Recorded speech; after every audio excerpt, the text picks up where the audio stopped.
Pro-life leaders were quick to respond to today's White House announcement and the message that it sends. Jeanne Mancini, president of the March for Life, joins me now on Skype. Jeanne, welcome back. Always great to see you. Jeanne, what do you make of today's executive order and the timing of it? Well, I think the fact that it's on the eve of the March for Life is, all the more just really sad with everything that we've seen and heard from President Biden over the past week, both about his Catholicism, but ignoring some of the church's most fundamental teachings on human dignity, as well as, of course, just this idea of unity.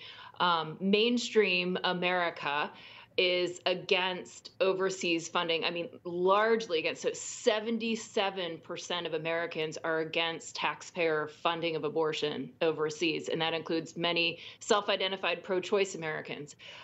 So today was a decision of abortion extremism, pandering to abortion proponents and the abortion lobby. It did nothing for unity, and it certainly did nothing for human dignity. Indeed. Jeanne, the administration frames this as protecting access to health care. What would be your response to that? Abortion isn't health care. Abortion is taking something that is beautiful, that is a miracle. Abortion is not a disease. Pregnancy is not a disease. It's a healthy, miraculous, beautiful, growing thing. So the bottom line, abortion is not health care. Jeanne, I want to go back to what you mentioned about that poll. The Knights of Columbus-Marist poll did show, as you said, 77% of those surveyed said they either oppose or strongly oppose using tax dollars to pay for abortion procedures around the world. Let's talk about the message that you think is being sent to Americans. Right. Well, I think that Joe Biden is a little bit sophisticated in his team's messaging about these things. Again, calling himself a devout Catholic and talking about unity, which sounds really attractive and appealing, but he's not delivering very early in his presidency on that. So I think he's sending a message to Americans that he is going to be true to his promise of being the most pro-abortion president in history.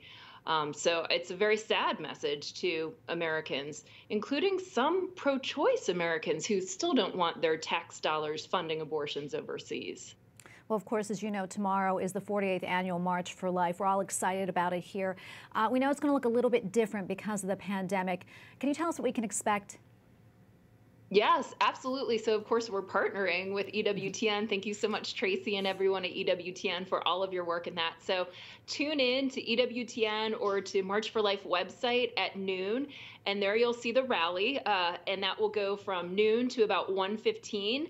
And then right at 1:15, we'll move over to the march. It looks a little different this year. We've got a small number of pro-life leaders, and I just want to take a minute to say this could never reflect all of the beautiful pro-life apostolates around the country and the world. So we're not even releasing the name. It's just a handful, some diocesan leaders, some international leaders, some state legislators, et cetera. It's just a smattering of people who do great pro-life work around the country. And so we'll be marching together. And so stay tuned on EWTN to see that. I believe it's going to be, even though very different, I think it's going to be a really moving, a very somber march, this 48th annual March for Life, a historic march. Yeah, Jeanne, we have about a minute left, but I want to talk a little bit more about that. Let's talk about the significance of the event, especially this year.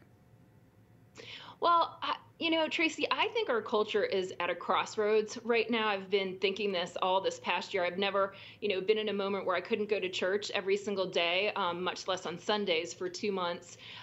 And I never thought that our march would look different. And so many things that you never thought would happen have happened this year. And to see the violence and the divisiveness in our culture, I think all the more we're called to pray and fast and do everything that we can in our actions to build a culture of life, including just being incredibly respectful to the people right in front of us who might disagree with us on ideology, et cetera. Very well said. Looking forward to tomorrow. Really looking forward to it. Thank you so much, Jeanne. Thank you, Tracy.